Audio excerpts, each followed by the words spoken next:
Jamie 66 07 36 91 El Hadji Mohamed Gakou Barada Dombama o de b'a to a bɛ nɔ bɔ.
Sport para kulina ke kene dik ngene kala ma de dara saka ko a do mala dew ko de ma anye nyina kanya Jeka Sport ka wala au ye dundu ko na ko kulina de wa ko na nya pre ye ka wala ka daw ko ka tiye sara ka mo ko na ni mo ko kana ka ibrahim ka para na ma wuli ko pro pe dale ni ada mo do Benson adam ni ne ka tasi be araba ma ne pen ka ka ka tasi ne pen ka ka ka ko mo ko na ni na ko ma do ne tin ko be gra ni la paso ni ma ko ma ta ti so be gra ni la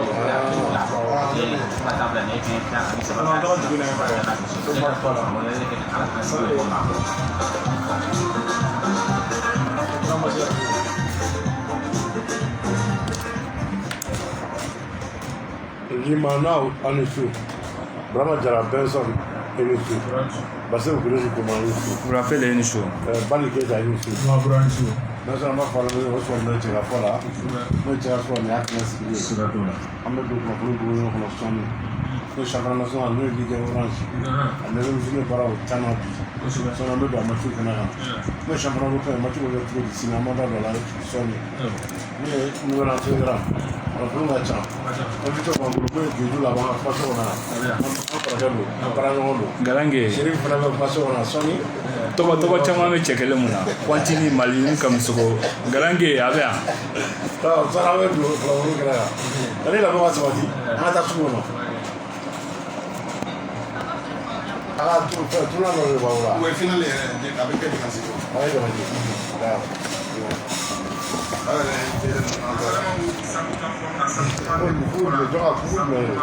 Bon an ka balontan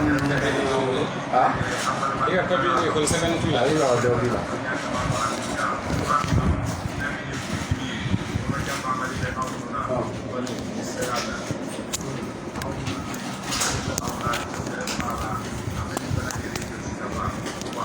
Mas eu não vou lá, tá aquele.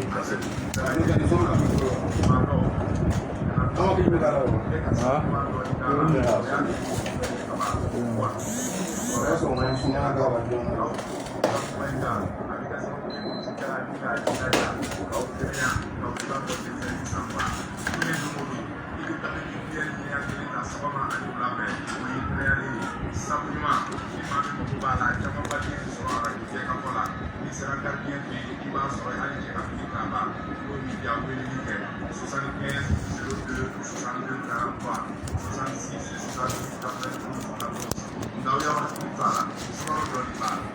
Bra!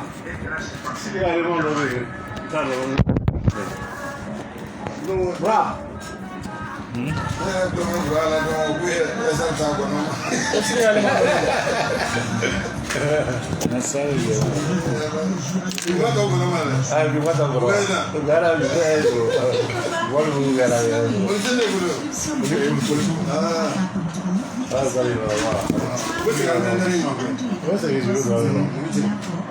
Eu sou uma nossa filha. Cɛ bɛ na sɔn. Non, a tɛ se ka mɔ. Ayi, sɛ n'a ti yɛrɛ de. Ne kɔni bɛ min fɔ n'u ma segin ka ma sɛ yɛrɛ laban bɔ yen. Mama yɛrɛ.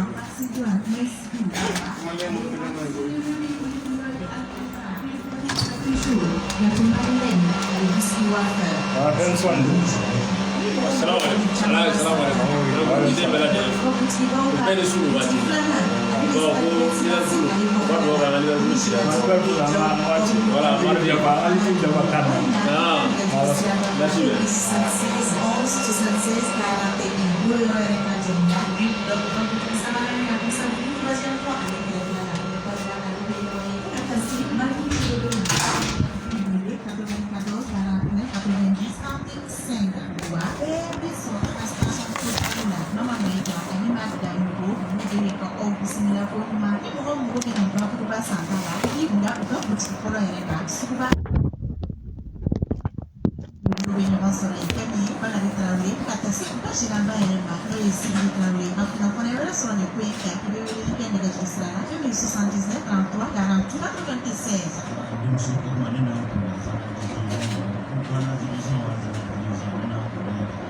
Papa, a te proposé la distribution ça, avec quoi de proposer la distribution.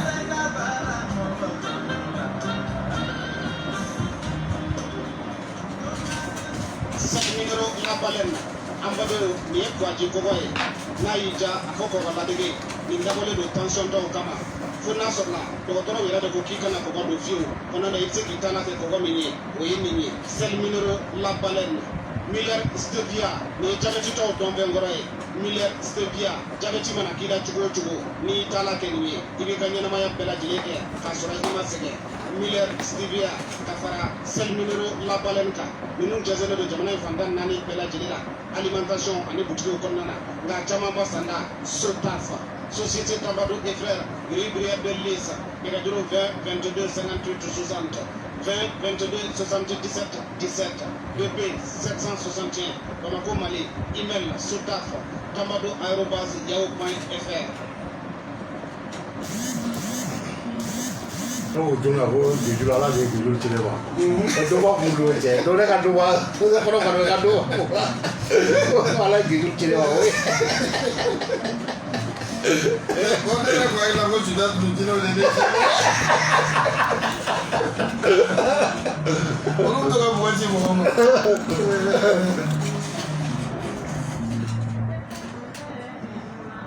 Benson ma fala de jenglo so la de la fala. Dina so wo de kana. Me vraiment de la Benson parce que le soukuma. Baliketa and Sidi. Ya wula lo wati na Sidi ala be sinene. Basketball a conférence be sena. Me de so ma passer à ko be sena sinene. Donc so na Sidi be yo so ka to sinene. Mais il y a un chamara fo an vito be penso kono mo abor ki du de ñu camara ki du la bara no la bara to ci ka fo la donc ali bu ko Chérif Aïdara Chérif ne Mohamed Chérif Aïdara le fna tam ko dugule ko ne wono a test le no fna sur profondi la sera fait on a le fna sport sera fait test le ko ne wono ko zela donc mo ko dugule ci ko ne wono donc déjà oui que la numéro là pour les radios magala Voilà. donc déjà là on est sous là mais commune finale de Nathan c'est sportif de la commune apparaît on a Bourgassoum Touré là la commune de la Corée donc am c'est la do après de tout le monde ani akila sur la tour Voilà, Ninjara ni Brahma, Amba Befo, Mbalakenyo, Ntama Nwan du Zan, Nimbro, Kono Mo, Sabone Nane de Sargine no Konakondila, ancien sportif bureau bain kono. Bureau yere kwa mako AM Sport. Voilà. Ambe commune kono. Ka farko nyina je bela jele de Kenya.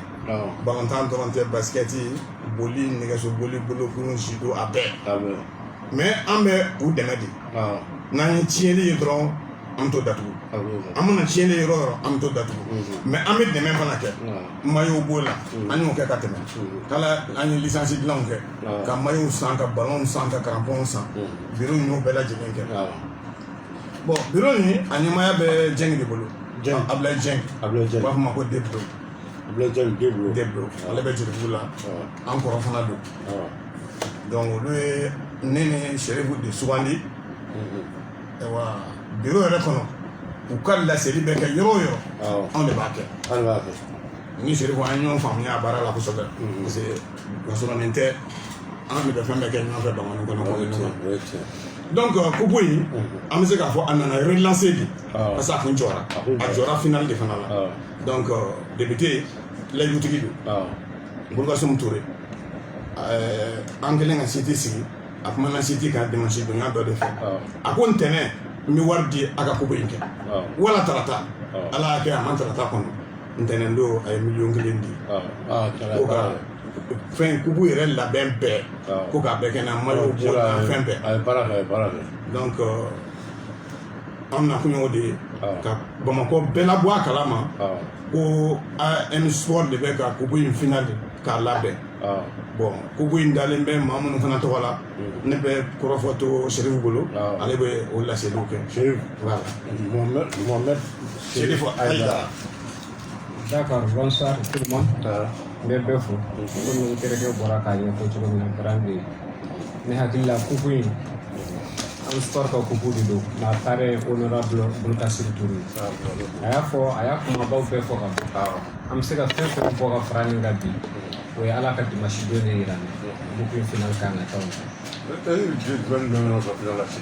taa o o ma finaliste fɔ an ye fɔlɔ dɛ a taa tɛmɛ ɲuman na Boubacar Sonko tɛ ne hakili la komi an bɛ yan fɔlɔ an bɛ se ka weleli kɛ ka se ka finaliste tɔgɔ fara ye cogo min na en tout cas kupu in kɔni labɛnw bɛɛ sabatira ka ban bi an bɛ fɛn fɛn min ɲini a la dɔrɔn ala ka dimanche de yira n na dɔrɔn aw bɛɛ lajɛlen ka se ka y'a kɛnɛ kan n'aw ye min ye o bɛ sɔn ka somɔgɔw sama bɔ n y'a f'i ɲɛna cogo min na n ko terrain Tuwo Boubacar Touré don a yɛrɛ ye ballon tan kosɛbɛ jamana commune kɔnɔ i yɛrɛ bɛ dɔɔnin dɔn a la komi n jɛra k'a caman kɛ cogo min na a kɛra hali AS commune président ye ka tɛmɛ a ye ko caman kɛ donc n'o tigilamɔgɔ n'o ko les anciens amicales ko a bɛ fɛ k'a fɔ ko ka dɛmɛ k'u ye ka se k'u ka activité relancer n'a ye fɛn fɛn min di a dibaga y'a di ko a kɛbaga y'a kɛ donc i yɛrɛ hakili la i yɛrɛ bɛ sɔn ka najini k'a tɔ la dɔɔnin parce que i bɛ Boubacar dɔn an jɛra ko caman ma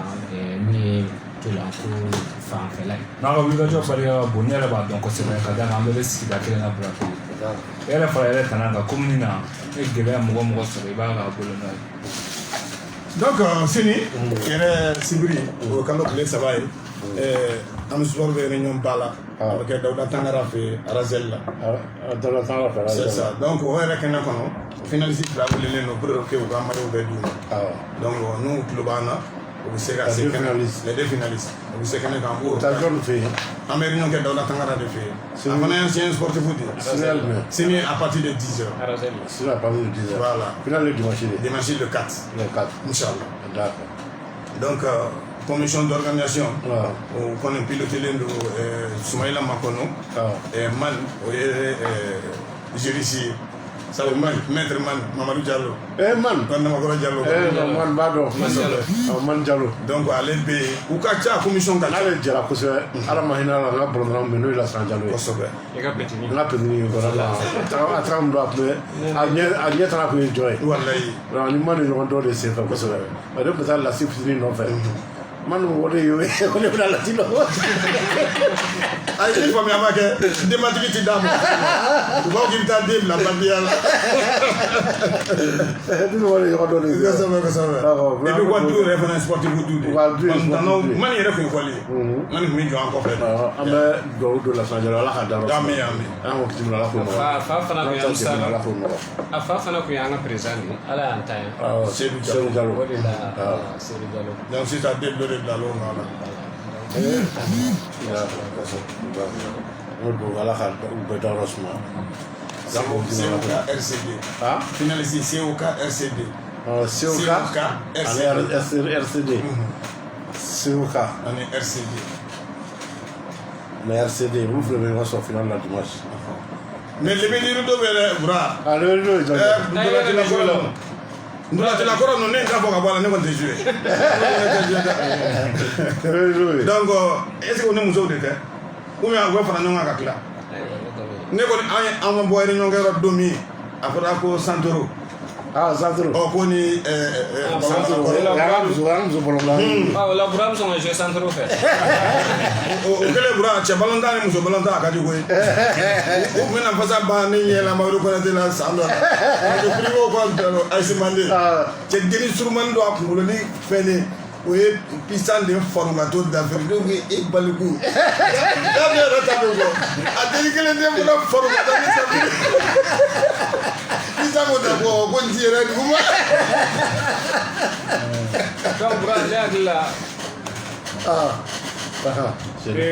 les deux finalistes également. Pour gérer maillot clé média de la journée ballon. Fana be akila de na ala makore ke ko debe ni Dawda Tangara fi Arazella 10h.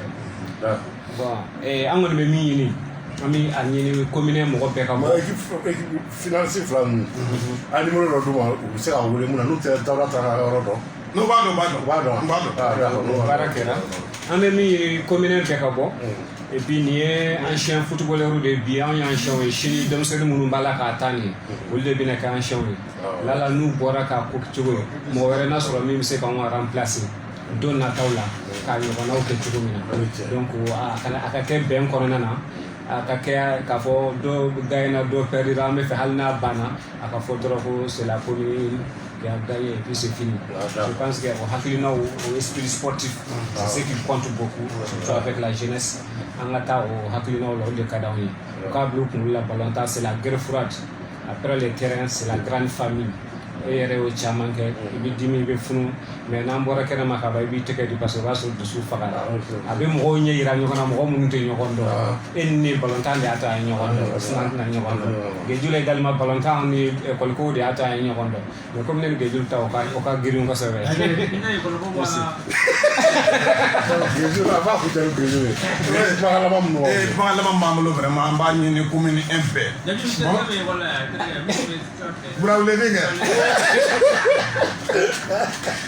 Bamako district be hali ni katika unana ukana andeme anga nyene teke nyonfe pour kasumugula dimanche le 4 bekabo surtout en notre président de foigné bonama kono ndona ko ka fulla seyni kay kibu de bloco te ko ka ofu et puis ka akwa udeme ni bara ko luti ko ka mo farade unana de ka commune infarkulo nyina de beka betla ka ho fa o ka bude donc en même fois dimanche cɛ fara muso ka denmisɛnnin fara maakɔrɔ ka bɛɛ ka bɔ ka taa k'u ka sunkula oui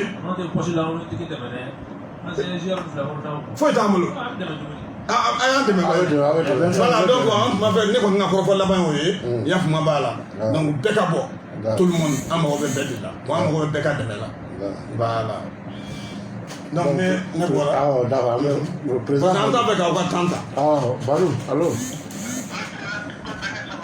singo sini Bavier bɛ taa o fɛ sini ayi a kilo ka labɛn jumɛn kɛ balama ye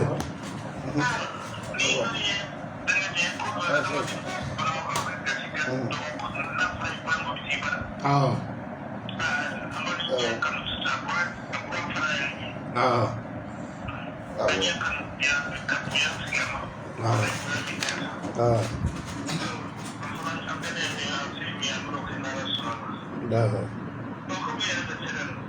On a sur un messie. Il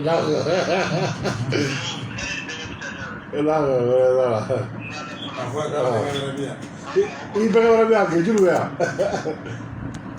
Que tu vois, il peut avoir bien.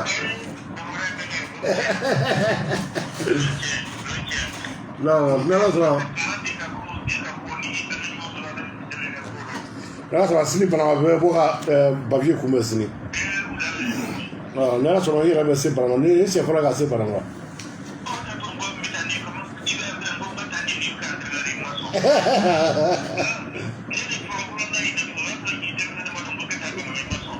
ok a kɛra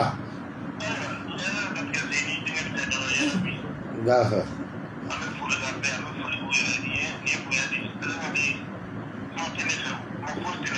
D'accord. Merci bien, président. Merci. Ama fɔ an ye bura sinon n bɔra Banawa san bɔra bana la sisan dugu jɛ yan awɔ d'accord Burapele ne ka kumakan laban ye parrain ka kuma de ko c'est vrai que ale ye politique mɔgɔ ye mais mɔgɔw kana nin ye politique sira fɛ dɛ ale kɔni ancien footballeur de wa ale bɛ fɛ commune sport bɛ se ka développer cogo cogo n'ale se bɛ min na ale bɛ o dɛmɛ kɛ donc fo k'a fɔ ka d'a kan u kana ye o cadre kɔnɔ o k'a ye dɔrɔn lui il est ancien footballeur de la commune 1 et puis ni ala y'a se min k'ale ka se ka dɛmɛ min kɛ k'an ka a minɛ n'o ye wa an k'a fɔ bɛɛ lajɛlen k'a fɔ Bulu Kassim kɔni ancien footballeur de ye wa a bɛ fɛ k'an sport dɛmɛ o dɛmɛ de la. Dakunya kelen final ni memorial de do ka ɲɛsin Golba. Golba Seydou Diallo ani Bill Salem ko Bill Traoré. Ne ma bɔ Bill Sakara. Bill fatura a muso fana fatura. Tiɲɛ la. Donc memorial de do ka ɲɛsin o la. An conférence dɔ fana y'an wele sisan ko jɛ ka fɔ ka anniversaire fɔlɔ ko ni centre de jeu ko ko fili. D'accord hakili la Burapele a bɛɛ fɔra nin ye sisan. Merci vraiment diyara n ye. A diyara n ye. Donc an bɛ taa Selenge Siri tun bɛ Selenge labɛn minnu bɛ Selenge fédération malienne de basket fan fɛ Siri a bɛ Selenge Siri kunnafoni jumɛn bɛ yen waati ma. min labɛnna fédération malienne basketball ale fɛ équipe 10 ale fila cɛw ni muso la ka na tile saba baaraw kɛ Seleke ale kɔnɔna na musolaka équipe 6 AS Seleke Irali Bamako centre Pedro Damile Buriburu AS BB CSMK ka bɔ Kayi ale centre Dorothie ka bɔ commune 5 ale kɔnɔna na cɛlakaw fan fɛ Irali Bamako Sigidi Kayi CBD ka bɔ Kulukoro CMK AS Seleke ale Asom ka bɔ Segukɔ fɛ yen baaraw daminɛna kunu wula fɛ Seleke basketkɛ terrainba ale sanfɛla la yan ministre ka ciden ɲɛna Alaye Samasiku ale ni commune de Baya n'o ye Seleke commune o maire ba Musa Dunbiya fɛnɛ tun bɛ ko in kɛnɛ kan fédération malienne de basketball a président ba Aruna B Mayiga a n'a ka bureau maa bɛɛ lajɛlen sigilen ɲɛna jama fɛnɛ bɔra Seleke fantan a naani bɛɛ lajɛlen na ka na kɛ nin ko in siri ye Musa Dunbiya commune de Baya n'o ye Seleke maire ba ye a ye jama bisimila monsieur le maire i bɛ cogo di bi. Vraiment moi je suis très comblé nisɔndiya dan c'est-à-dire mɔgɔw ko ten ko nisɔndiyabagatɔ n'a nisɔndiya n'a bɛɛ y'i ɲɔgɔn faga ani i b'a faga donc an b'o de kɔnɔna la parce que nin ye kunnafoniba de ye anw ma parmi tant de régions de cercle le choix a été tombé sur la commune rurale de Baya franchement an tɛ se ka foli kɛ ka s'a dan an bɛ fédération malienne kɔnɔ département même le département principal n'o ye ministère des sports vraiment an b'a fɔ ministère des sports surtout celui qui est en exercice maintenant franchement il fait la fierté du sport malien très honnêtement ça il faut le dire voilà donc franchement ni n'a fait au moins an kɔni ta ye dɔrɔn ka foli kɛ ka tila k'a fɔ hɛrɛ ani bari a bɛ kɔnɔna la et que le meilleur gagne voilà u m'a fɔ ko de fɔ. Aruna B Mayiga fédération malienne de basketball a président ba. n b'a fɔ nisɔndiyalen don parce que an bɛ ka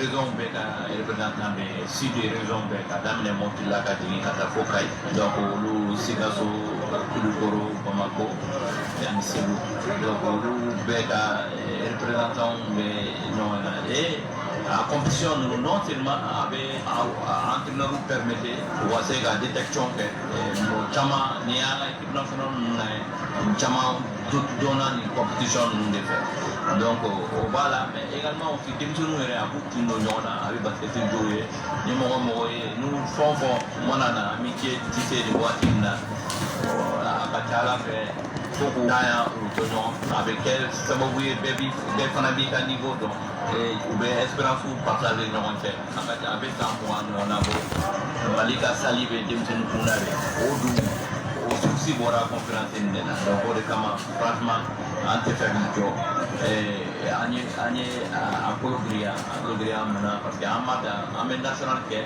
mais sisan an y'a kɛ région bɛɛ an b'u bila disposition ɲɛnama na pour que u ka organiser u yɛrɛ ka yɔrɔ la comme ça bɛɛ b'i ka maire bila ka na. nin ye siɲɛ fɔlɔ ye ka kɛ nin dugu in na depuis a ye ɲinɛ ta don min k'a bɛna kɛ ani autorité n'o ye nin dugu ɲɛmɔgɔ ye ani dugutigilakaw yala u ma gɛlɛya don a ka baara kɔnɔ. o ma gɛlɛya foyi dɔn a la u ye baara nɔgɔya an bolo et en plus u yɛrɛ ko u pressé don ka na cogo min na parce que depuis an bɛ fɛ ka na depuis salon donc coronavirus donna kɔrɔ donc an y'a sonsori donc quand an y'a ye a kelen ka nɔgɔya an y'u wele u yɛrɛ u presera ko parce que c'est vrai que an bɛ vacances scolaires de ɲini pour que k'a k'o kɔnɔ donc an ye opportunité fɔlɔ min sɔrɔ an y'a k'o kɔnɔ en tout cas franchement les autorités communales ils étaient vraiment engagés, ils nous ont accompagnés et ça c'est vraiment je les remercie.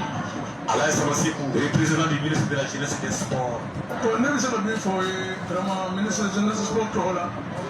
Numéro préfet, sous-préfet de la commune rurale de Bayambo, maire Fou, représentant de la Fédération malienne basketball présent pour Fou, opération pour Fou, président de la Ligue régionale sportive Minoubian pour Fou. Et ministre de la Jeunesse et des Sports là, Moussa Carter, Alain Blagana. Ministre depuis vraiment le département pour le pays, au niveau de tous les sports sans exception, et que ce soit les sports individuels que les sports collectifs, à balle répétée, ou à balle rapide, il n'a jamais suivi. Mohamed Lofana, franchement, il est dévoué pour la cause de la jeunesse. À moins de faire pour la pollution. Il a l'autre sur la accompagnement et puis il y a une fois que parce que le bout de conférence depuis le 15 ans maintenant, car le chairman du Mali, il y a en Afrique ici, nous sommes premiers au monde au niveau des acteurs basket, à être fait best. Et puis, dans l'histoire même de l'humanité aujourd'hui, en tout cas dans le continent africain, le Mali est le seul pays au monde ni Coupe d'Afrique junior, Coupe du monde junior, auquel deuxième vice-champion d'Afrique, meilleur pour cette délégation en Grèce. Et ailleurs, précisément. Donc, il faut faire fédération Kafafou, au Kamabara. Pour nous, faire basé vers Savanina. Non seulement we have vulgarisé, we have développé, quelqu'un a vulgarisé, quelqu'un a développé, quelqu'un a promouvoir. Au BLA, il y a une animation sportive. Il y a au-delà, vers Flabina, quand on a véhiculé, donc le tout couronné par l'animation des conférences. Donc cette fédération avec les dynamiques présentes, nous avons appelé Maïgaï, vraiment nous fait les femmes sont les absents, base à la barre, débat vraiment. C'est le jour du premier pour faire. Nous en sommes donc là où nous avons fait. Nous sommes encore sans faire. ASPP, à l'autre centre de pédagogie, c'est là qu'on nous avons ici, Chimie, Alinani, à l'État, à l'Euro, CFSMK, à l'Espace, à ce que nous avons fait pour Pinani, à l'État, à l'Euro. Tu l'as encore fait de la chiffre là où tu l'es là. ASO Sélégi, avec moi, c'est là. Sélégi, c'est là sur des euros à l'Euro, Sélégi, comme nous va à l'Euro. ASPP, à l'Euro, les gens qui l'ont fait, ils vont sortir. Et là, les Sélégi, tout le monde, ASPP, à l'État, à l'Euro, les pas nombreux d'éléments pour les Chine Esprit, Sélégi, à l'école, Siri Taoui, Kabini Sélégi, qu'on fait, conférence de basketball, à l'État, à Radio Djeka Fotola. Merci, Siri Taoui. D'accord, frère, nous, Bali, sur le match, ouais, bro, sur le match, on a fait bon, Kéréwana. Et bien, il faut plateau là. Même pour parce que dans les conférences, à Folan et à Krak, conférence de Rai, à Manian, à Kamafore, à Mali, basket développé. Il y a de Balifé, grand passé à Roulé Cloro. Alors, grand passé. Bonsoir. La bonne nomme Cloro.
D'accord.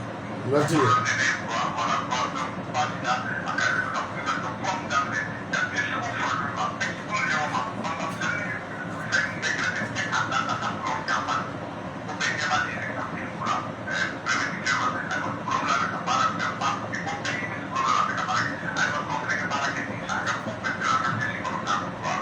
D'accord, merci bien.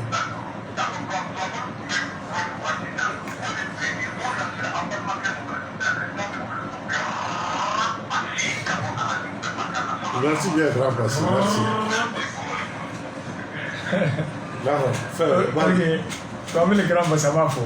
Donc, vraiment, pour ancien joueur, nous venons de on est plateau là. Donc, quel est le moment pour nous les boulots là et dans la sona et Dimassi, nous les 4 mois. Comme nous devons continuer à donner le temps, et que nous occupons des plannés. Le bail qu'a fait plateau équivalent ni ICB comme on a pour le nom sur le même objet. CMT à l'ennemi CFTC pour le nom sur Assisou comme continue le bénéfice pour la fondamental de Guatemala. Le directement d'Ambora et Nasa Mina et coupe dirigeant nous sur le nom de les communicants sont venus.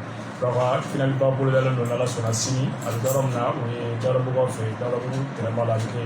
Donc il y a une notion finale là qui peut être oui FC tiré faut attacher Sariamu pour le notion ama maiga ay pour fondament de Guatemala to bono dro ko bono magadi bernard tabi donc a to la kubu et contest na de Guatemala la sana parti donc jamu mu so magi au chama pour les planer like afo expo ko ko fna ale expo ale ni ga fla ni kana mo la et Lionso donc ale forfait et dana ngoro ali ni sawali du fana forfait be match mun be sini sa o match de frene be way ka fo 16h wati sal malen de ali ni IC ka wo sukuba o be no soro la sana patini ay profond mana bola madi pour le match on le vivre Vincent. Ok, vous rappelez Amadou sur la semi-finale de l'Uruguay au dans le même milieu coupe honorable lieutenant Separa à Bolo dans le même match de l'Uruguay 4 avril Marseille au Bati à Bouquet Makadadrena ani tena ila ka sumaja ko ani neme adipe malba chalum bela jene fe ani mama be ko adipe malba kanu bela ko bela jene ni finale de l'Uruguay kenega parents ça oui Cheikh Diallo ni le président des jeunes adipe malba ani madame Diallo Mariam Camara présidente des femmes ADP Malba. Rappelez au prof FM et pour corpo et à l'état de tombera. Pour corpo la c'est vrai qu'il faut faire département énergie à l'époque énergie de la Sava à Nicanamolo. Gabriel Touré à l'époque on a besoin de faire un fla à l'équilibre.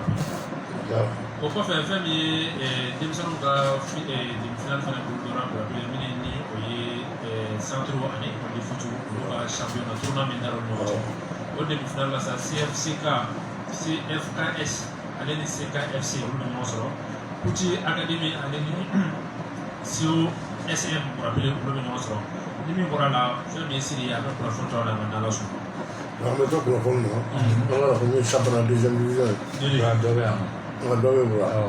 Et bra school baba sisma ka finale ka beta Chine samedi pour appeler là il y a dans ma connait aller pour la fondi pour la côté maintenant pour coupe elle dans la la tola coupe pour appeler na bata ka ka pour buga ka pull A pull B pull C pull D am sega for match mun kera le résultat qu'on fait Jumara aller ni dahubu ole no so Jumara seba so la ni kele Subugu ale ni Jumara ale fana ɲɔgɔn sɔrɔ Sobugo seba Jumara seba sɔrɔ D1 Daoubu ale ni Jumara ɲɔgɔn sɔrɔ tuguni bra Jumara seba sɔrɔ D0 Poul B la Madiga ale ni Cambugu olu ye ɲɔgɔn sɔrɔ Cambugu seba sɔrɔ 3 ani 1 Sofora ale ni Madiga olu ye ɲɔgɔn sɔrɔ tuguni Madiga seba sɔrɔ 2 ani 1 Madika ale ni Cɛbugu olu ye ɲɔgɔn sɔrɔ Madika seba sɔrɔ 1 ani 0 pour appeler Pulse la Masala ale ni Togo olu ye ɲɔgɔn sɔrɔ Banafu ani 0 Togo ale ni Kosabugu olu ye ɲɔgɔn sɔrɔ Togo seba sɔrɔ 1 ani 0 Masala ale ni Kosabugu olu ye ɲɔgɔn sɔrɔ Bana 1 ani 1 Poule D la Touba Mandina ale ni Sabu Sire olu ye ɲɔgɔn sɔrɔ Sabu Sire olu ye ɲɔgɔn sɔrɔ Touba Mandina ale seba sɔrɔ Sabu Sire kan 2 ani 1 Sira Gidu ale ni Tuba Mandina olu ye ɲɔgɔn sɔrɔ olu dɛsɛra ɲɔgɔn na kelen ani kelen kunnafoni mana bɔ a la pour rappel an b'a tɔ di maaw kulo d'accord on to kunnafoni na n'o ye championnat deuxième division ye a bɔra o daminɛ sɔnni pour plafond sera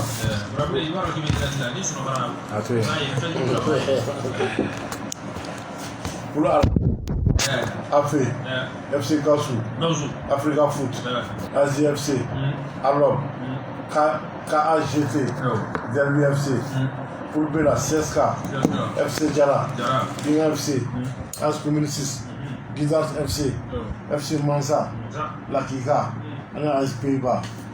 Après, je ne parle pas de la Ligue de Mort ou de Jola. Après, la semaine, elle n'a pas de donc, à quoi à cela. Donc, pour Allah, voilà, faut ASB, AZFC, FC Gassou, FC, AFE, KAGT, Africa Foot, Alom, pour Bela, CSK, FC Mansa, FC Djara, Lakika, FC, As Pays-Bas, Guidars, As Communicis. Nous voilà quoi qu'on a un autre fond de la médium. Alors, c'est le temps qui veut voir. C'est pas ça. C'est pas ça pour regarder le parti. C'est un dente ba il est communé à représenter. Am tout quoi. Ah, Flavie, elle n'a pas de rien fait. Elle peut prendre la Flavie on a bien. Quelle machine tu as?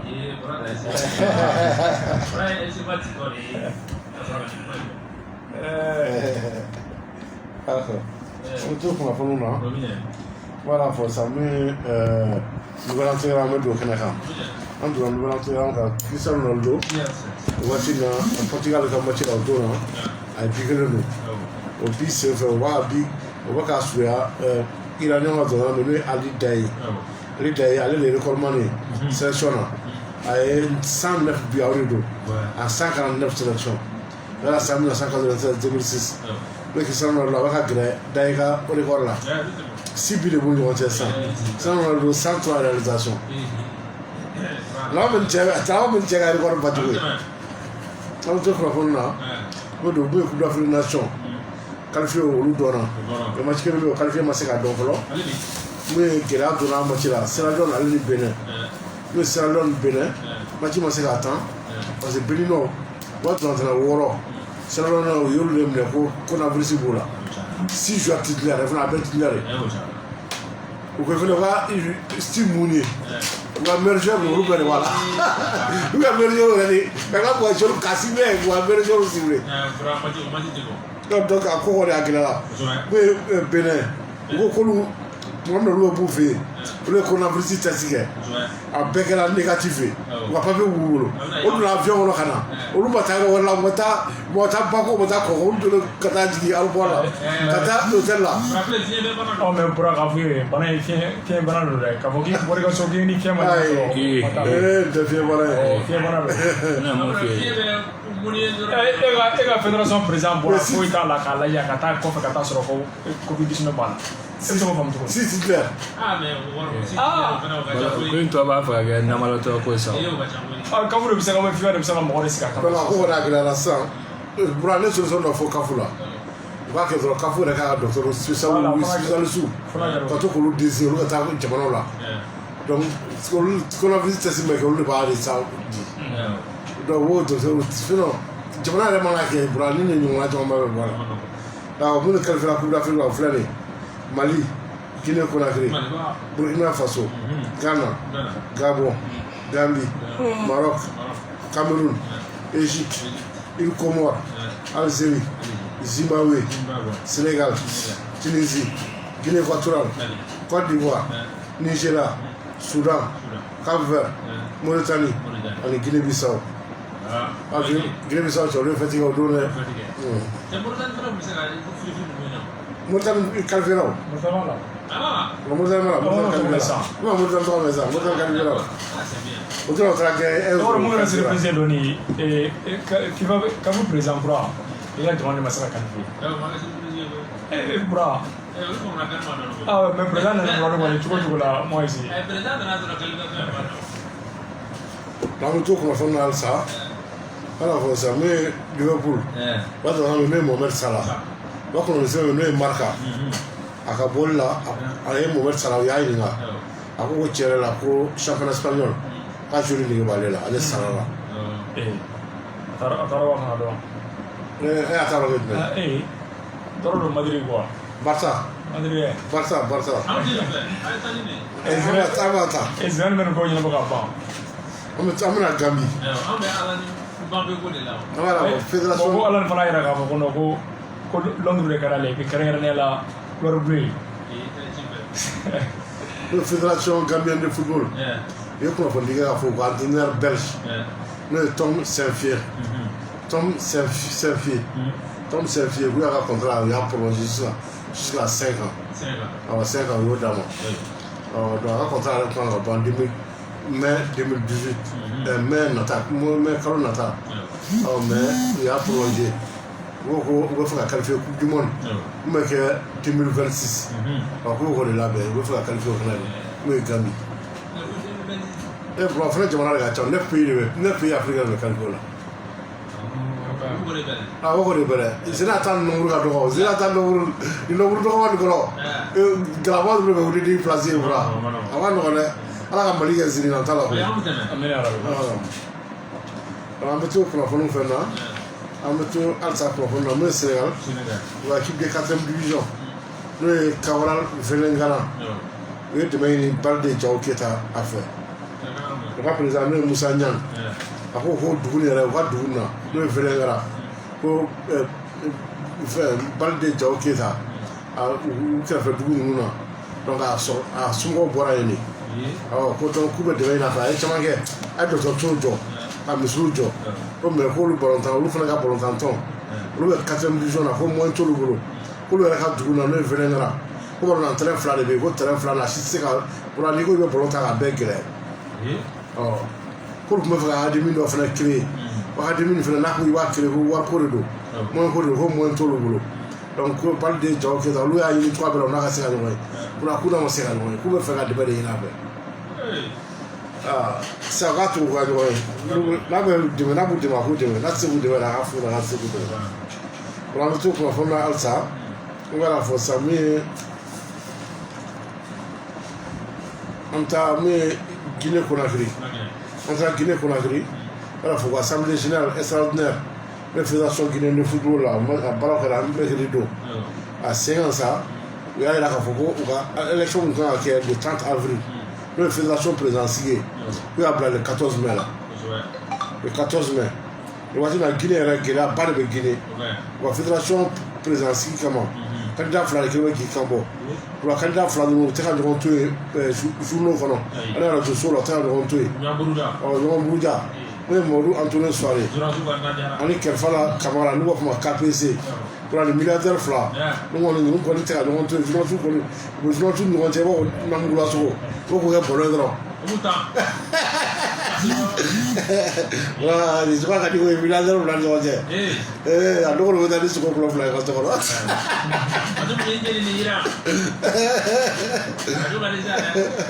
donc a ko a ma nɔgɔn mun ye ka président n'o ye Alpha Condé a candidat fila ninnu wele a kumar'u fɛ a y'olu fɛ k'u ka journaliste to yen u k'a essayer u bɛ baara kɛ ni fɛnw de ye sisan délégué ninnu ka se k'olu convaincre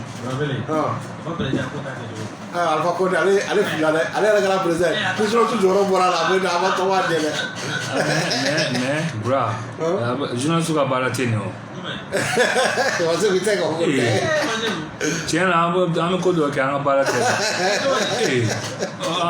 k'aw ye l'homme des médias de ye aw bɛ centre de la ni à gauche ni à droite a ye baara kɛ tiɲɛ kan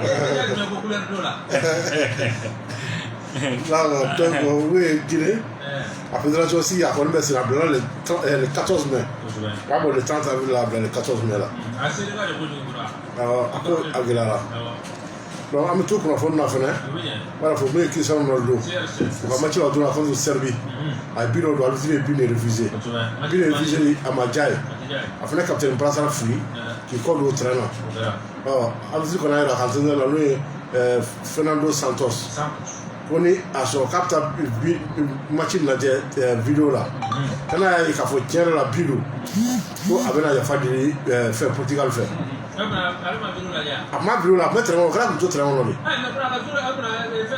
ah va compter on va rendre là va compter quoi les gars pour va compter Allah donc ça mati a kelen ka mati fier comme la mati bani a jigine vessel jukoro a tra vidéo la je a kelen ka laje a tra ka ta entendre wole kila fa ya fa de la fait alzuri ya fa de obi doa dali magili hollandais do mais Fernando Santos akoko kale sono kale ya fara parce que wala am tout fera baraka gele ku be fli u ka baraka no se ka fli ko mon fune do bura ko ne ala ma ya fa de atin na fa fo isalo ki sa no la kala ka prasa fli duguma bra pompier mu me tramono pompier mu me tramono sapeur pompier o chekele de Barça Santa ato Vicky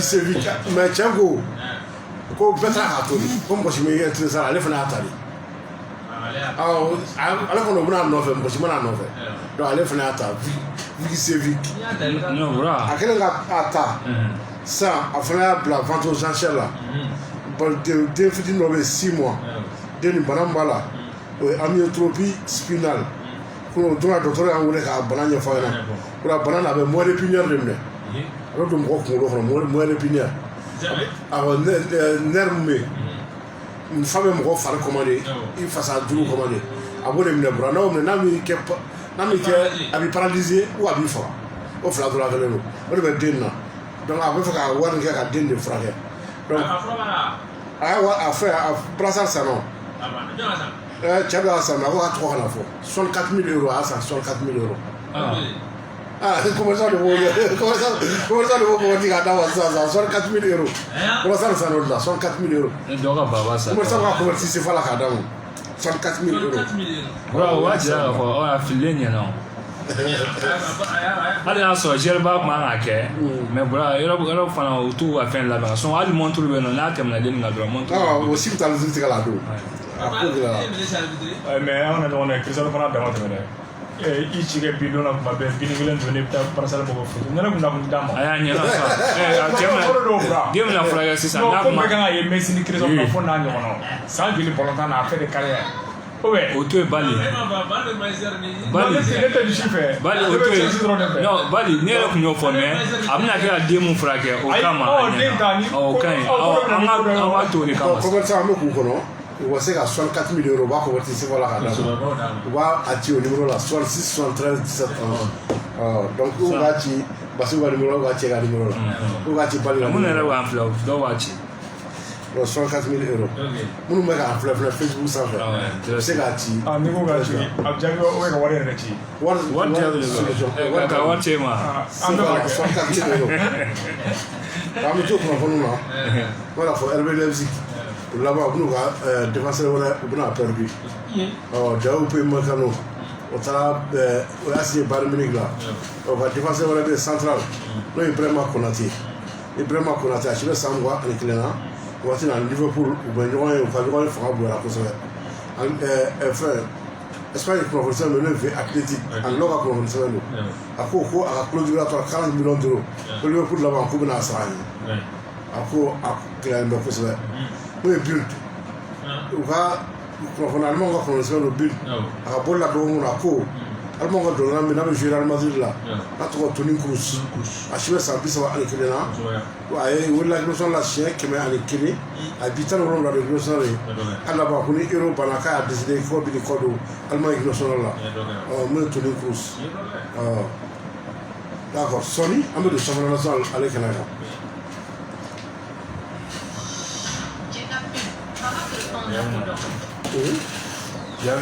J'avais 41 millions 600 000. 41 millions 600 000. 41 millions 600 000. Ini farafin kura gɛrɛgɛrɛ ye yiri gɛrɛgɛrɛ an balimakɛ tangara ka bɔ segu a kɛlen bɛ ka dɔnniya caman fara fura min don bɛɛ bɛ ɲɛ furudimi ye kɔnɔja banbali bɛ aw minnu na fatigue générale musow aw minnu bɛ yen ni kɔnɔdimi bɛ aw la cɛw yɛrɛ b'a la a bɛ nin bɛɛ lajɛlen jɔsi ka ban wa koko sumaya a ka jugu bɛɛ lajɛlen de ma batɔ i kana dɔn fɛ don e ka sakuma dɔɔni da la o y'a kɛ ni mɔgɔ bɛɛ ye ka ban wa min ye kɔrɔya kuma ni cɛlakaw k'aw to sabu ma in na a bɛ kɛ sababu ye kɛra ni k'a jilaja kɛnɛya denmisɛnnin sanba diɲɛ don o don i bɛ kabini kuyɛri ɲɛya kelen ta sabanan ani wula fɛ o y'i kɛnɛyalen ye sabu ɲuman ni maa min mago b'a la caman ba den bi sɔrɔ arajo jɛkafɔ la n'i sera gardien fɛ yen i b'a sɔrɔ hali cɛ ka fini t'a ban n'o min kɛ a weleli kɛ 75 02 62 43 66 68 92 14 Zawiya hakili b'a la sukaro dɔɔni b'a la sabu ɲuman e kɛra sɛfan kelen tɔnɔ caman ye.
Benson, on m'a donné la foi au nom de la famille qui était.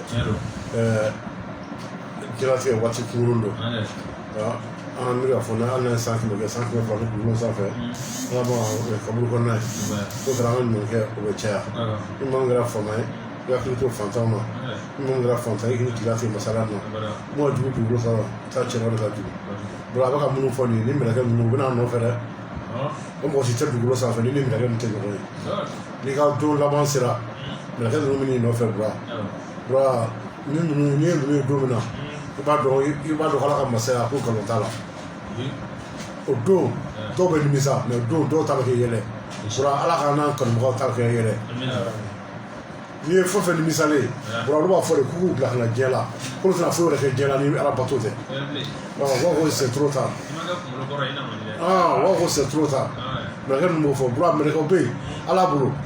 A dɔgɔ ka bɛna diɲɛ lajɛ a y'a lajɛ ka diɲɛ kɔnɔ lajɛ a sen kelen dayɔrɔ a ye o bɛ sɔrɔ mɛ sen kelen dayɔrɔ tɛ sɔrɔ a y'a bɔ a ma o mɛlɛkɛw b'a la bolo mɛlɛkɛw bɛ yen fɛnɛ minnu bɛ yen i bɛ b'u kun na ka n'o kama na i bɛ san 500 kɛ taama la u kamankun sanfɛ bura ala ka masaya a bɛ yen dɛ an bɛ fɛn o fɛn la an hakili to an yɛrɛ la ala ye mun fɔ ala ma jinɛw ni adamaden da foyi kama ale ala batoni nɔ wari nana kola bɛna diya wari nana donc o 41 millions 600 000 francs CFA Musa Ɲare ale fana y'a ci monsieur Traoré asi 2000 ale ko 41 millions 920 000 francs CFA o man jan ɲɔgɔn na a wari 41 42 mɔgɔw ka bɛlɛ t'u ni ɲɔgɔn cɛ donc pompier na 41 millions de sɔrɔ brassard la ne kun ma fili ne kun bɛ sago banabaatɔ kɔni denyɛrɛnin na laban a bɛ furakɛ ka ɲɛ d'accord donc an bɛ to kunnafoniw na an bɛ don n'o ye championnat national n'o ye ligue 1 orange ale 9e journée baara o daminɛra bi Mopti CAS ale binna Somu ɲɛkɔrɔ 3-1 n'o ye Kita derby tun bɛ sen na Kita n'o ye IS Kita ale ni LCBA o ye équipe fila ye Kita gagnéra 1-0 o jariya Agora não dá, né? Agora não dá, né? Aí eu não vou, não quando não vou ngala ka keni umbe ire soli ko makai no vaya dola pa kero ni para Boué Bouni. Yes, Bouni à Real. On fera la surprise de Viral, Bila Bouni, 1-0. Non, vraiment, pour le match, on a un match qui n'a pas de rapide. Asko fana tira isa fait 1-0. Asko? Ah. Moi, Salmalé. Ale fana ko ngora tan doni bi. Et c'est sur pour jouer kele ani kana wo. Jeudi do an be foli la an taara Bamanna cɛkɔrɔba dɔ bɛ yen nɔ a taara woro di yan ko n ka dugawu kɛ Salmalé. Ni ala dɔgɔ ka yɛrɛ. A taara woro di yan nɔ. Gɛra 1-0. A taara woro di yan nɔ ko n ka dugawu ko n ka la dugawu kɛ Salmalé. Parce que tu me sais que les enfants. D'accord, mais Bakarijan ale ni ɲana. Bakarijan ale ni ɲana. Bakarijan ale kɛra 2-0. Ale ɲana ci 2-0. Bakarijan fana tɛ ka kɛ. Sini 16 wolonwula ale y'a jɔn o ye sini de. I ma fili. A ma se tɔw bɛ to sen na. Sini match minnu bɛ olu match filɛ nin ye. I n'a fɔ sini tɛ i b'a ye. Mercredi le 7. Bon, on a dit la Yéli, elle est sauvée. Moulou Kézala, Blassar, elle est du Loa. Le 18 Gao, Sony avait 11 créateurs au Psila. Donc, les championnats sont allés pour la fournir. On a son manicide dans la Libra, dans le classement de la Dimachi. À cause de 3 minutes, le classement au niveau de Bra, il y en a deux championnats européens. On va comme la Ligue des champions. Ligue des champions d'Europe. Quart de finale, on va d'amener mardi. Mardi, il va y avoir 19h, Manchester City, Dortmund. Au 19h, il y a Real Madrid, Liverpool. Real Madrid, les gens, au revoir. Ali dama yɛlɛ les gens au revoir. An ka ligi bɛna dafa 14 na. Bamananw ka sara don dugu wɛrɛ tɛ dugu ɲɛlen fɛ. Donc Brown t'a fɛ a tɔgɔ ka ɲɛ Madrid bolo bilen. Donc, oui, mardi, nos matchs flattants, mercredi, 19h, FC Porto, Chelsea. Et 19h, Bayern Munich, Paris Saint-Germain. On va aller Porto là. Malais ko Musa Marega, an bɛ dugawu kɛ. Mɔgɔ bɛna tigɛ la sɔgɔla ji fɛ fɔlɔ. Le match Bayern Munich PSG, le match là, Lewandowski il est incertain. Mais après la résultat. Non, a tɛ se ka jouer. Semaine a tɛ se ka jouer. Le PSG fana fan fɛ, Marco Verratti. Il est touché. Coronavirus yɛrɛ fana la. O fana tɛna ye, Marco Verratti. PSG fan fɛ fana tɛna ye. Ale touché la. Donc nous Ligue Europa, o match bɛ taa jeudi don. Jeudi don 19h, Grenade, Manchester United. Arsenal, Slavia Prague. Ajax, Roma. Dynamo Zagreb, Villarreal. Match jeudi. Donc nous le championnat européen Canada. Donc France, nous avons Ligue 2. Ale 31e journée, la baara bɛ daminɛ sini.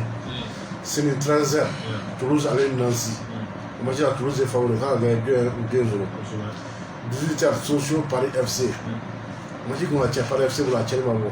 An b'a kɛ nul o bɛ gagner 2-1 ou 2-0. 18h, 3 Guingamp. 3 ale kan ka gagner 1-0 ou 2-1. 18h, Rodez Chambly.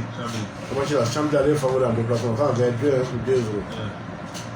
18h, Dunkerque Amiens. On m'a dit que le match pour la Dunkerque pour la Tchèque. On m'a dit que le gars 2-1 ou 2-0. 18h, Clermont New York. On m'a dit que Clermont me gagne 1-0. 18h, Caen pour FC. Caen a gagné 1-0 ou 2-0. 18h, Ajaccio Valenciennes. On m'a dit que Valenciennes me plutôt gagné 1-0 ou 2-1. 18h, Grenoble Châteauroux. On m'a dit que Châteauroux. Grenoble allait favoriser le gagné 2-1. Donc, avec le lundi, Auxerre de Havre. Moi, Ligue 1 France, allez 31e jour, bravo dame Sini. Sini 11h, Monaco allait de Metz. Le match là, mais Monaco. Monaco allait favoriser le match là, quand on a gagné 2-0. 15h, PSG Lille. Le match là, PSG quand on a gagné 2-1 ou 2-0. Et 19h, Lens Lyon. Le match là, Lyon quand on a gagné 2-1. Avec dimanche 11h, Angers Montpellier. Moi je vais pas gagner, Angers va gagner 1-0 ou 2-1. Donc 13h, Reims Rennes. Nantes Nice. Lorient Brest. Bordeaux Strasbourg. 15h05, Nîmes Saint-Etienne. 19h, Marseille Dijon. Marseille Dijon. Angleterre 30e journée. Sini 11h30. Chelsea West Bromwich. Celle-ci, elle est favorable match. Quand on gagne 1-0 ou 2-0, celle-ci. C'est 11h30. 14h. Lille United, c'est United. Lille fait favorable quand on gagne 2-1. 16h30, Leicester City, Manchester City. City est favorable en déplacement. Quand on gagne 2-1. Et 19h, Arsenal Liverpool. On m'a dit que Liverpool est favori. Liverpool quand on gagne 2-1 ou 2-0. Dimanche 11h30, Southampton à l'Union Boursier. Le match m'a réuni, Boursier Liverpool doit gagner 1-0 ou 2-1. Donc 13h05, Newcastle Tottenham. 15h30, Aston Villa Fulham. 18h30, Manchester United Brighton. Lundi 17h, Everton Crystal Palace. Et 19h15, Wolverhampton West Ham. Voilà, Espagne. Donc 29e juillet, le ventre Yeska a 1-0 plus tard, on a égalisé 2-0. D'accord, donc Sini, midi, Grenade à Villarreal, Grenade a gagné 1-0, 2-1. 14h15, Real Madrid Eibar. On va dire Real a gagné 1-0 ou 2-0. 16h30, Osasuna Getafe. Getafe a gagné 2-1 normalement. Depuis le match aussi, penalty à Mathieu, quand on joue à Mathieu là. Osasuna Getafe. Mais dimanche midi, à la 20, Celta Vigo. Celta Vigo allait faire favori en déplacement. Alors quand on gagne 1-0 ou 2-1. D'accord, donc dimanche, 14h15, Elche Betis Séville. 16h30, Cadiz Valence. 19h, FC Séville Atlético Madrid. L'année avec 19h, FC Barcelone et Real Madrid. C'est pour avec le chita. FC Séville Atlético Madrid, là, Séville a gagné. Comment ça va? Comment ça va? Attends, ça va, non, gars? Attends, on va dire, comment ça va? Comment ça va? Attends, tu dis, non, gars? Mais c'est assez vraiment plan. Assez vraiment, on va t'aider à ça. On va t'aider à ça. Là, on va te dire, Chelsea Barcelone est dans le Valladolid.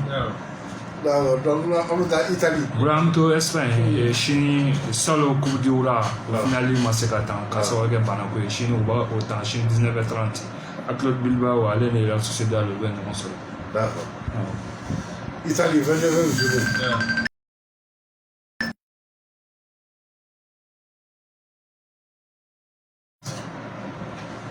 Alors, 10h30, Milan est favori, quand il y a 1-0, 2-0.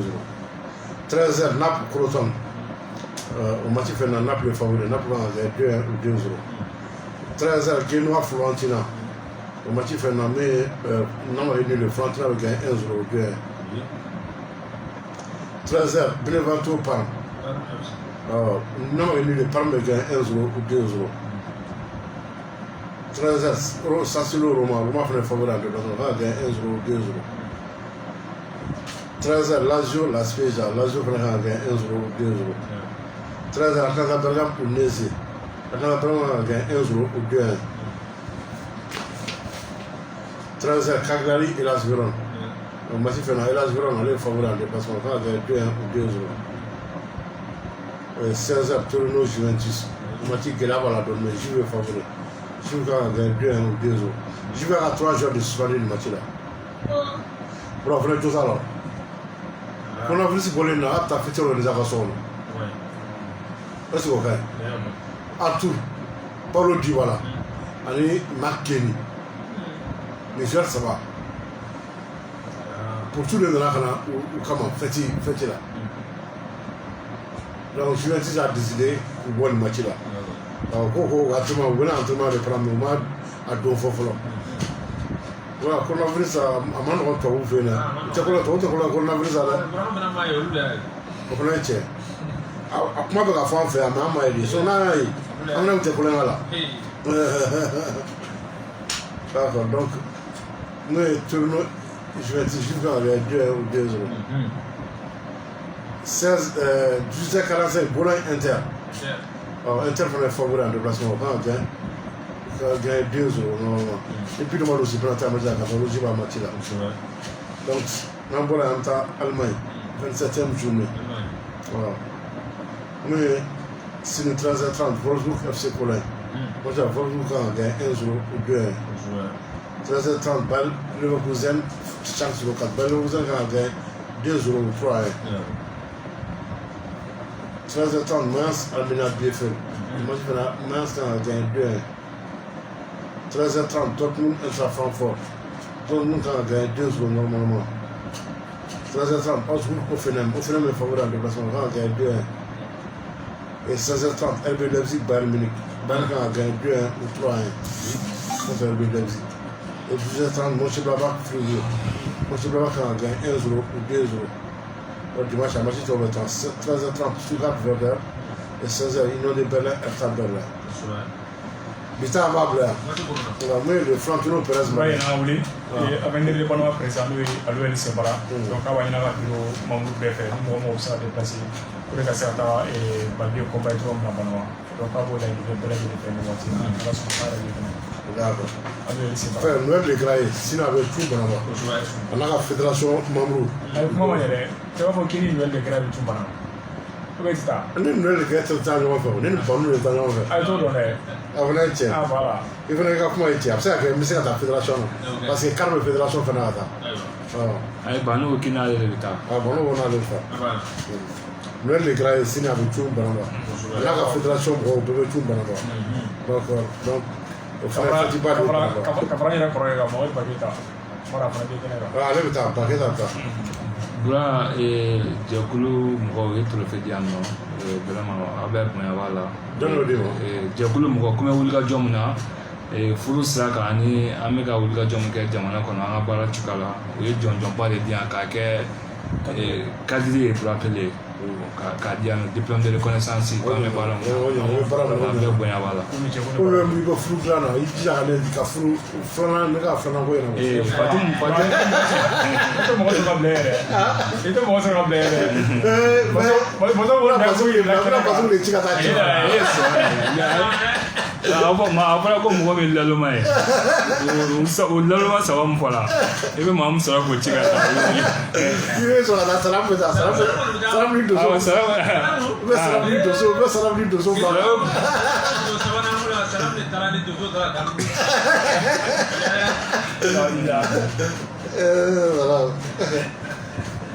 An ka foli bɛ Madame Kone Fatumata Dugule ale n'a ka denmisɛnninw bolo an ka foli bɛ. Vous rappelez Banabagatɔ ko ka foli fɔ a ye ne yɛrɛ bɔra Banabagatɔ n bɔra Banabagatɔ la ka na radio la hali ma sigi. Non ko Banabagatɔ labɛn n'ala sɔnna sini ni bɔra bɛ taa n'an tilala an bɛ taa fila fɔ. Faso kanu radio ma o nka Banabagatɔ sigilen don kuma kɔnɔ. N'ala sɔnna Banabagatɔ n bɛ se yen n bɛ se yen. An bɛ Banabagatɔ bɛɛ fo ka Ismaila Ayidara nin waati in na fana b'a lamɛn. Wa b'a lamɛn an b'a fɔ. D'accord, an ka foli bɛ le Florentino Perez ma dɛ so jogo kɛ sa. Elle sera président fédération des jeunes vice-président an ka foli b'a ye. Mais si je veux personne qui fait mal à la blague, on a dit que tu as fait un peu de temps. On a dit Bernard Tapie, on a fait le bail. On a tout le papier, Noël de Graille. C'est la retour pendant qu'on a fait le bail. Parce que nous avons un boss. Fédération premier vice-président. On a dit que ça va faire une fédération quantité. Une quantité. C'est pas comme ça. C'est pas ça, c'est le vidéo de la marche. C'est le maire. Voilà, ça, c'est le maire. On a parti ça. Il y a eu besoin de nouvelles, c'est là, c'est sûr. Il y a eu besoin de ça, c'est le même quartier. Moi, je veux dire, ça fait une nouvelle dans le corps. C'est vrai, au moment là, ça va pas nous faire. Moi, je regarde ça, je fais aussi là. Je prends le bras au télé. On va se tirer au colon. Ici, il faut qu'on a. Je prends le tâté, mais là, on est samedi, on a fait le. Je vais remettre ma salle ici là. On va venir le tâté. Tu vois, c'est pour la dialogue. On va faire.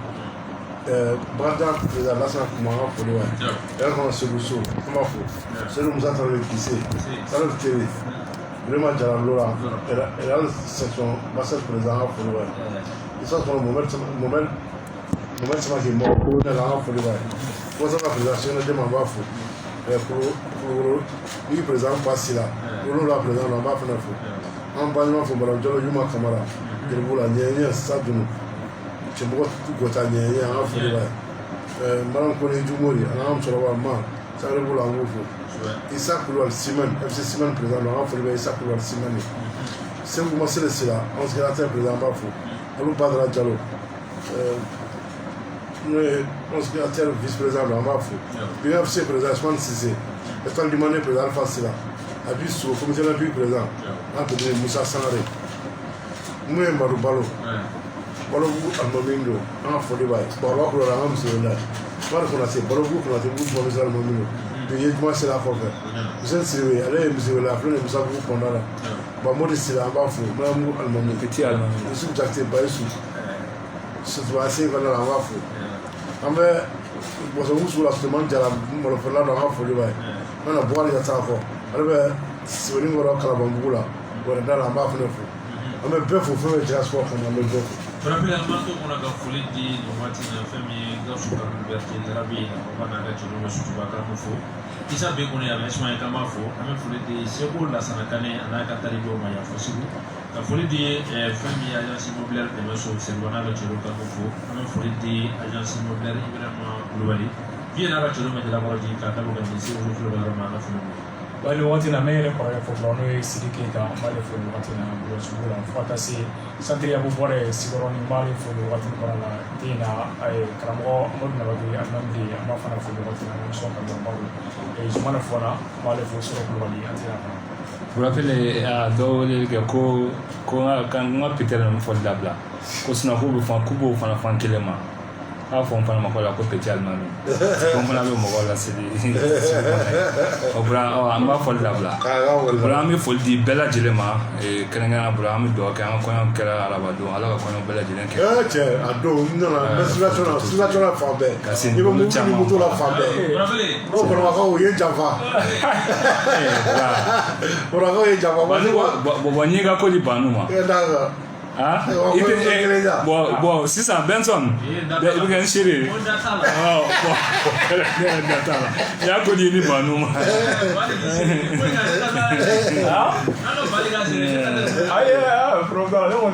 an ka foli bɛ bɛɛ burapile whatsapp mɔgɔ minnu bɛ k'a lajɛ Facebook sanfɛ bura kanubagaw ka ca an b'u bɛɛ fo bura an bɛ faso sport fana fo burapile an yɛrɛ b'a sanfɛ ani Jɛnɛbu Sisoko an bɛ balo kɛ kɔnɔ.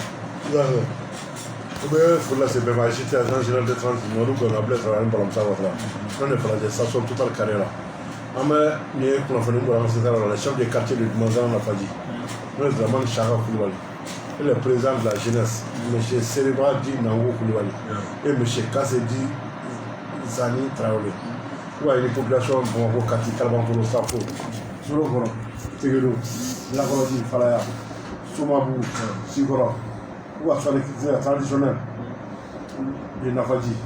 Alors Nafaji, quand on va y aller, avec le samedi de 3 avril, on fera de Nafaji. Et pour en finir, nous avons nous devons. Nafaji, mais ça, quand on va samedi de Natal, on va Nafaji. D'accord. D'accord, nous sommes pour la Alza. Mais M. Bamou, c'est président de l'association de Medjagoulou. Tu vas aller, Bamou, on va parler de celle de son groupe. Tu vas aller au médecin.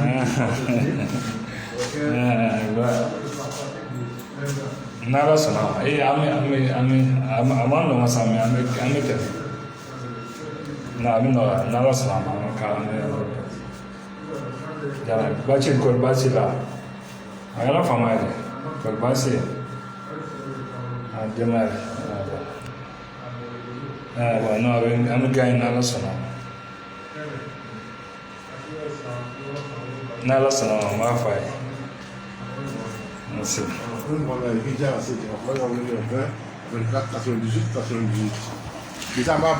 rappelez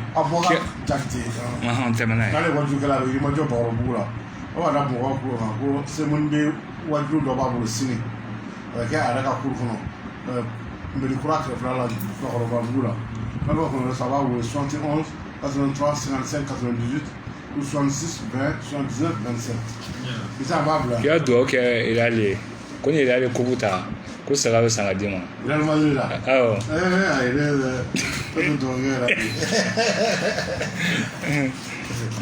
est là le voilà, c'est un Kobuta, nous ça va se remettre. Ah non, Kobuta non doit. On va parler de nouveau body. Merci.